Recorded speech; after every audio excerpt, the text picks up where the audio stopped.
attend her event. They're celebrating her 30 years in activism. And so she's been doing a phenomenal job with the coalition, also the co-convener of the Black Women's Roundtable.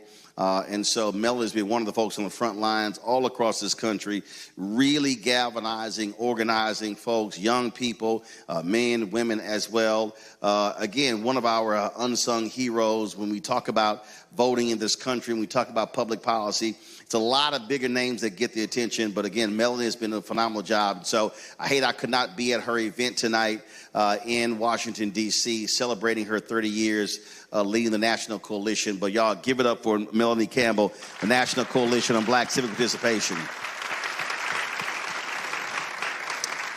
Folks, we're here at the church here. Bishop Ron Wills joins us right now. Bishop, how you doing? Good, and yourself, Roland? Thank you. So let's talk about the first panel we talked about, again, the role that the church can play. And we also are dealing now with a completely different, if you will, position that we're in. Even before COVID, we have seen a drop in church attendance. The role that the church plays is not the same that it did 10, 20, 30 years ago. Right.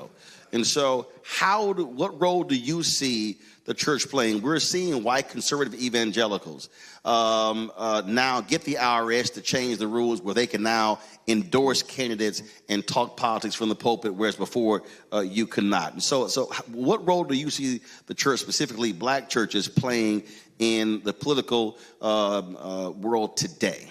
One of the things, that's a great question. One of the things that I'm discovering, there's been a shift with the young people trying to reach them where they are. And so we have these conversations now that we need to get them more engaged in the church because of meeting them where they are. And while we see this trend of the Gen Zs and Xs and stuff that are coming, they're coming for different reasons.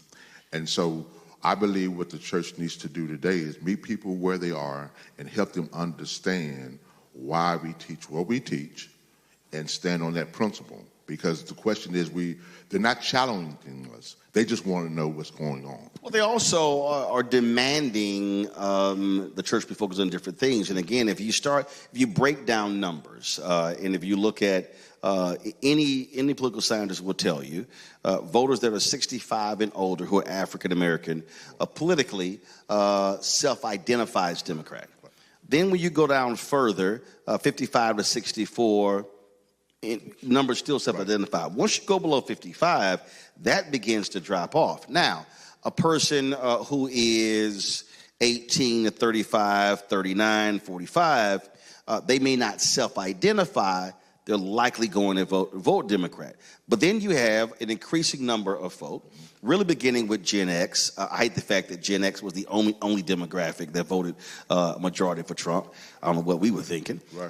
But what you're dealing with here, and this is a conversation that is very hard for people to understand.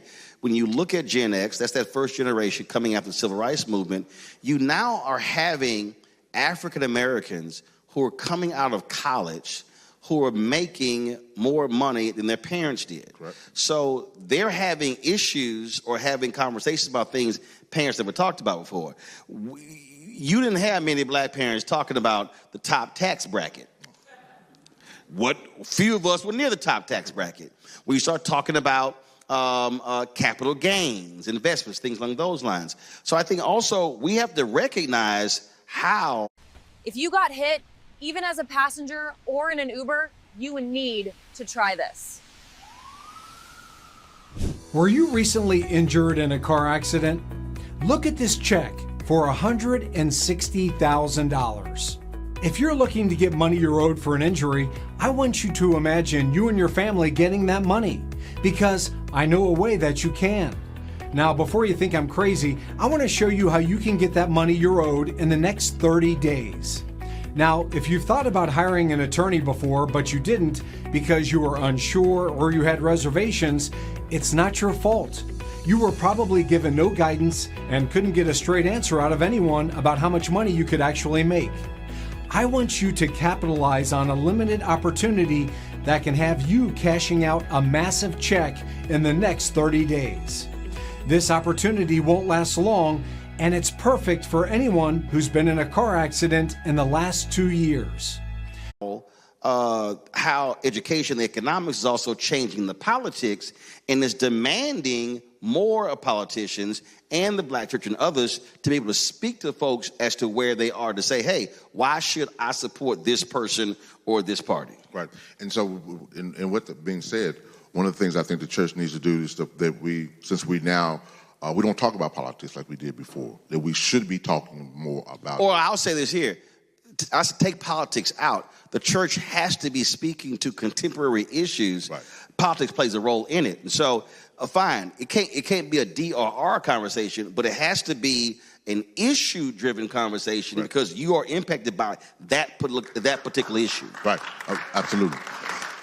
One of the things that I know that I have done that has been open a lot of in the church, we have what we call forums. And in our forums, we talk about today's issues, what's really going on in today.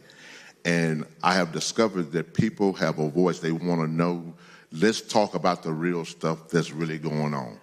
And for too long, it's been taboo that we talk about. One of the things is like mental health. When we talk about mental health, we look at mental health as being quasi the stigma. But we all are suffering, but we don't want to talk about it.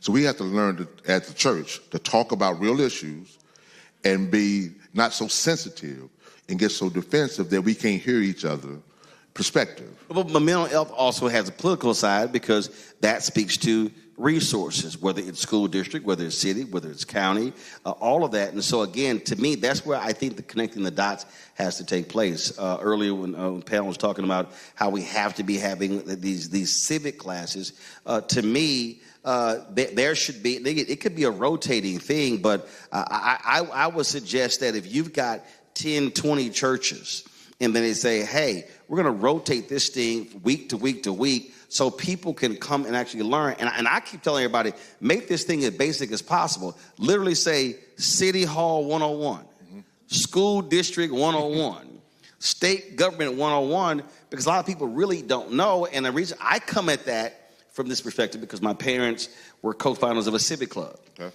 And so they had 5 kids. And so here we were, 8, 9, 10, free labor, having to pass out pamphlets and put up signs. But the reality is, so I saw politics not from a 30,000-foot level, not from a political, I literally saw it from a neighborhood, how do we get this abandoned house torn down? How do we get these overgrown lots cut? How do we so that's how I grew up watching politics. Speaking before the city council when I was in the 10th grade, challenging city council members on the closing of cutting of pool hours when I was in the 8th grade. We had a council member, we had a church bazaar, I was born and raised Catholic, and he was like, I don't know. He's like, who kid? Like, 'cause I was jamming Eugene McGowan up. And again, because it was about public policy. And so I think that's where we have to be. We literally are going to have to teach folk civics, because we got a lot of folk who ain't got no clue about how any of this stuff works. Right. Also, one of the things that I believe in stuff is collaboration. We don't want to talk about the real issues.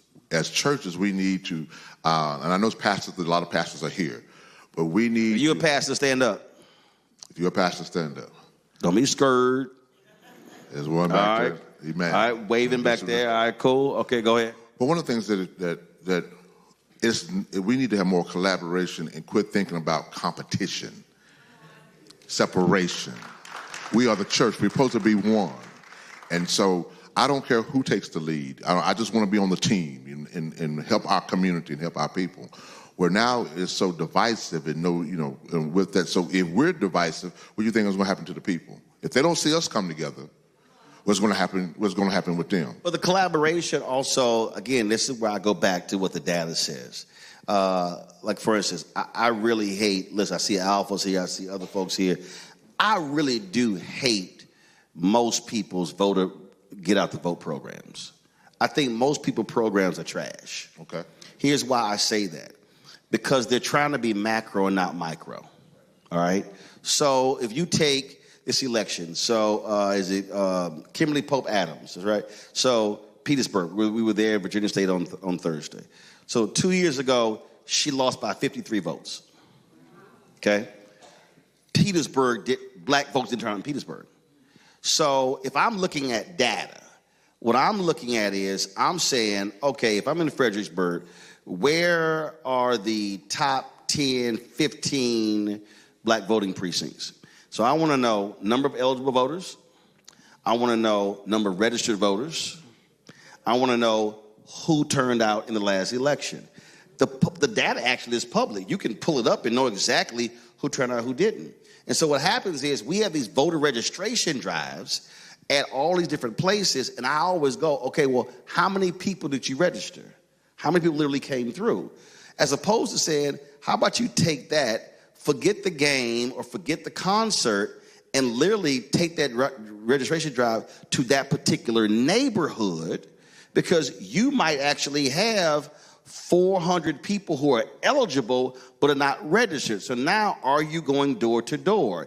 Are you doing, and that's why when I was saying earlier, that black infrastructure we had, folk knew their precinct. Right. Yeah. They knew the numbers. They knew who didn't turn out. And if you take 10 precincts, and if you literally add 50 more voters per precinct, that's 500 votes. That changes elections.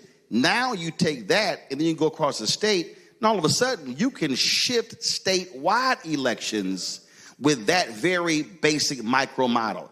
That to me is how churches should be collaborating, by saying, if we need to add 50 to 100, you got 10 churches, that means that your job is to go register 10 people. Right. And you 10.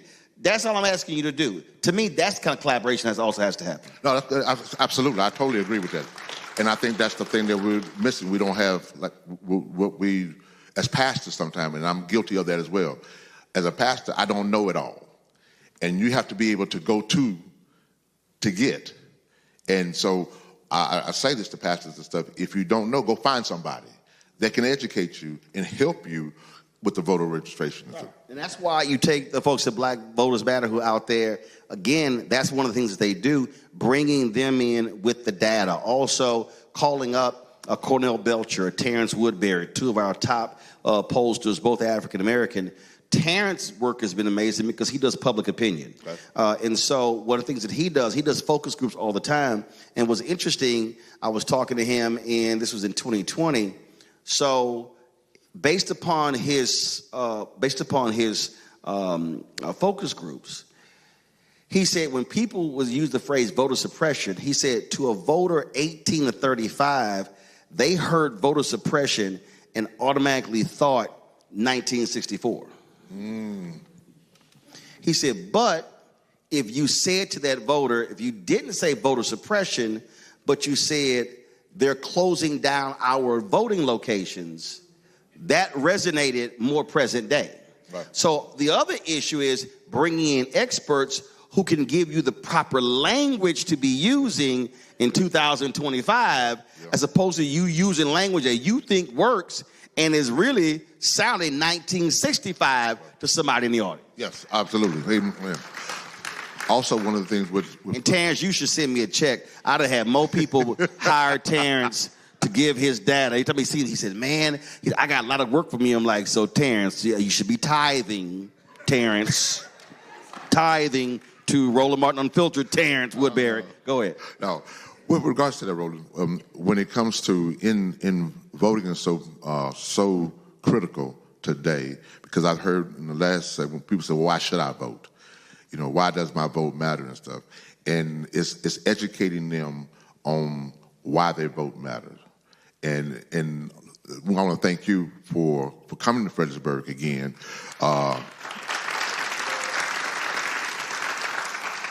Because this is what we need. We need to have more of these within ourselves. The question is, while it's great to have you here and having the show, the broadcast live, what are we going to do after this? Yep. Because the election is coming around the corner. And so we heard from... Well, you got the election in November, right. But then you're going to have elections next year. And there's going to be elections after that. And one of the things that I would suggest, not just to you, to everybody else, And I was talking to Gary Chambers in Louisiana. I was talking to, it was a couple of other young organizers, 2 sisters, brilliant sisters. But I was trying to explain, and they were like, Roland, but we just organized. I said, I get that. But I was trying to explain to them why they also have to utilize live streaming. I said, because if you stream that event, I said, do understand, so you take right now. So, more than 200 people in this room right now. But there are more than 4,000 watching. Right.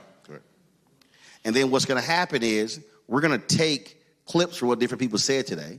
We're going to post it on Instagram, Fanbase, Spoutable, Spill, TikTok, on LinkedIn, Facebook, Twitter, all the social media. We on 11 different apps. So that all of a sudden now. Hello everyone, I'm the boss of Lots of Slots, and if you like playing mobile slot games, I sincerely invite you to try our game. I can confidently say that after trying it, you can delete all the games on your phone that require money. That's right, with Lots of Slots, you don't need to spend a single penny or watch a single ad.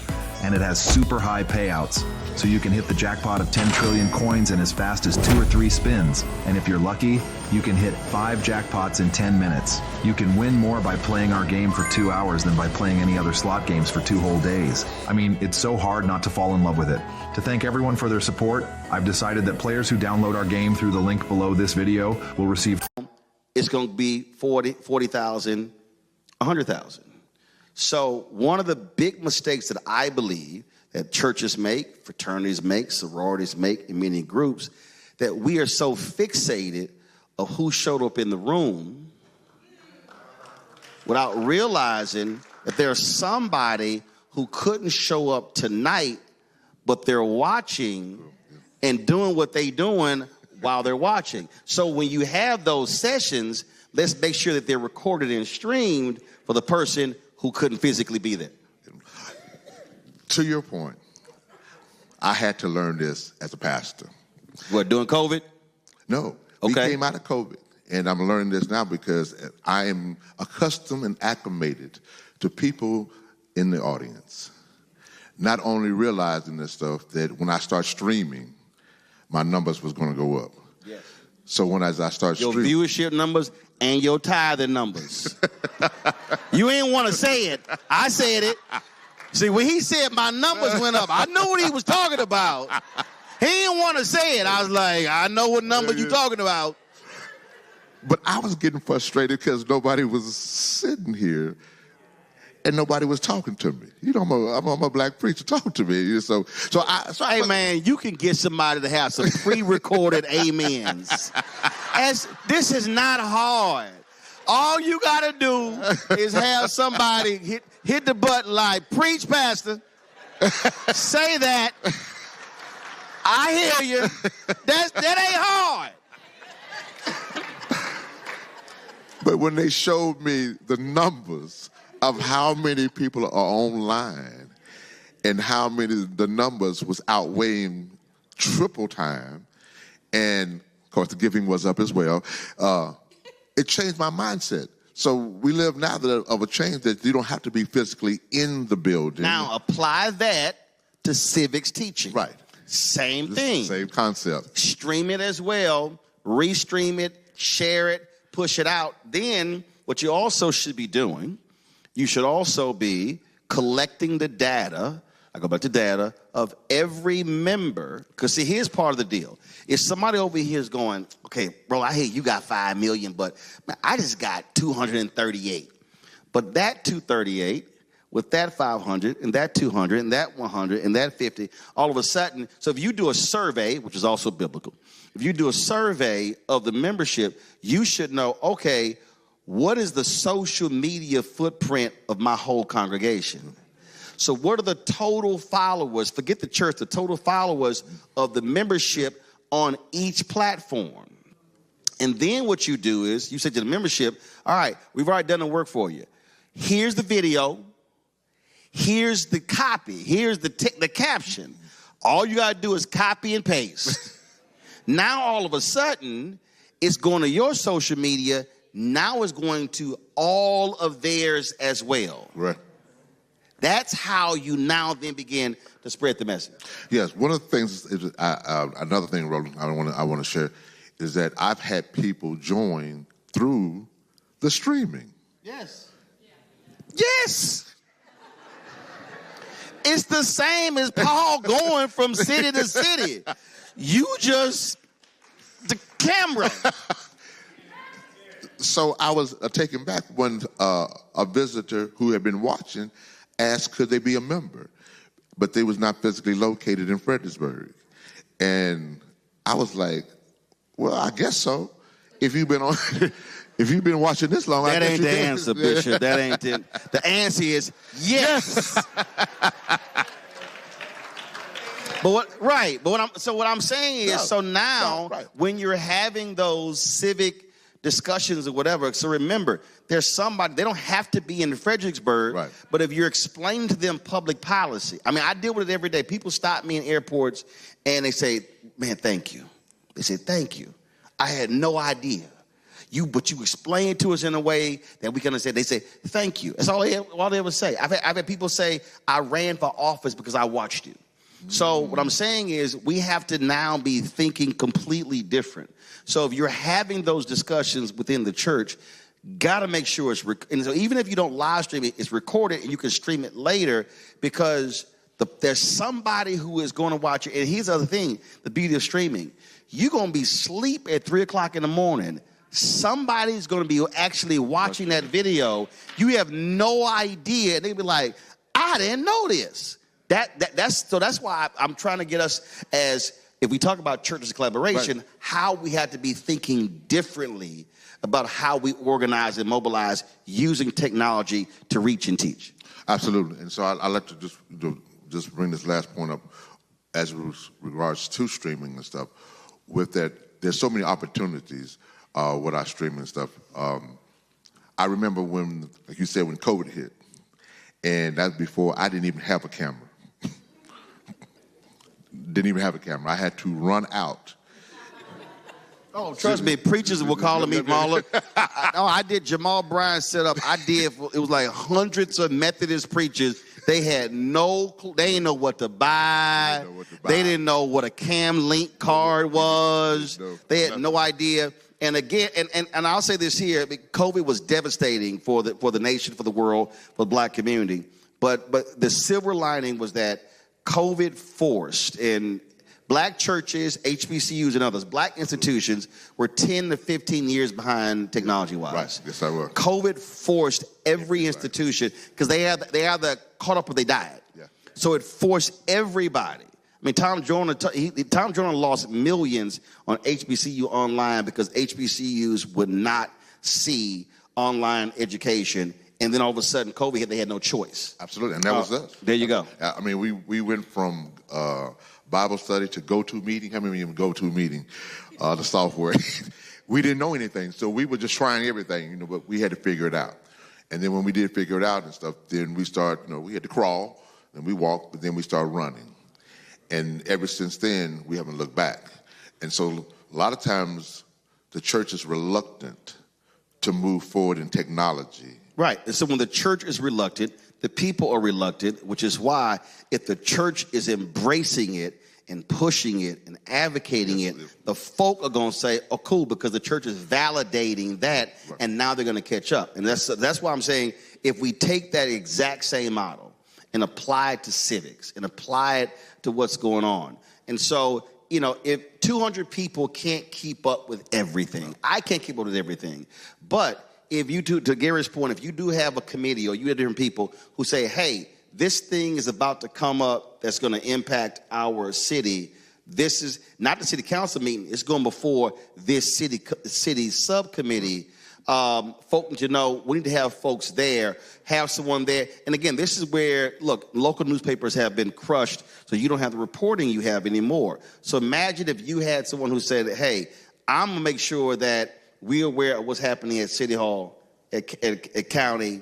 So when these things come up, you bring it back, and you're now on it on the front end versus the back end. Yeah. And again, now that you have all the social data of all your members, you can then be able to say, now, members, let's push this stuff out to all of your accounts So now all of a sudden, you now have thousands upon people now seeing it. And then if you say, and this is the other thing that I'll give you this here. I don't sweat who don't show up. So if we call a meeting and I call 50 people and 10 show up, I'm not going to spend an hour complaining about the 40 who didn't show up. I only focus on the 10 that did show up. But then I'm going to tell the 10, y'all got to bring one next month, so we're going to go from 10 to 20. So now all of a sudden, again, if I'm using the micro model, if you say you get with 4 of the churches, now you got 5 churches. Now you do a survey. Now you know how many members, how many social media accounts, how many total followers. You literally, this is going to blow people away.